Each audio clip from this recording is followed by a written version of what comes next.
A solar eclipse. It's one of those things you just have to see, right? But it's also seriously dangerous to look at.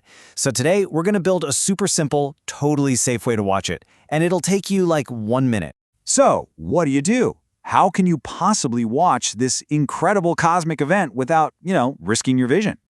Well, the answer is actually really simple. And get this, you don't even need special glasses for this method. Here's the secret.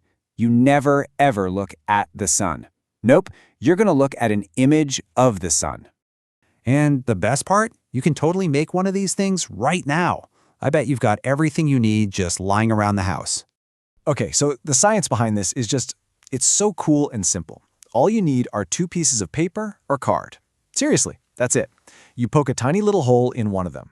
Then, and this is key, you stand with your back to the sun. You let the sunlight shine through that little hole and bam, it projects a perfect little image of the eclipsed sun onto the second card. It's like a mini movie projector.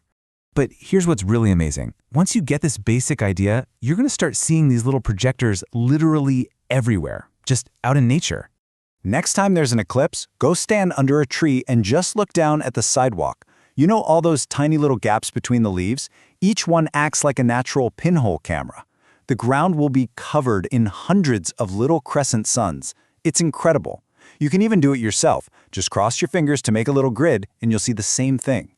Okay, so let's boil it all down. What's the one single golden rule you absolutely have to remember to stay safe? This is it. This is the big one.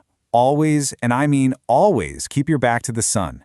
Your eyes should only be on the image it projects. Never, ever peek through the hole or look up at the sun itself. Got it? Awesome. Now you're all set. Stay safe and enjoy the show.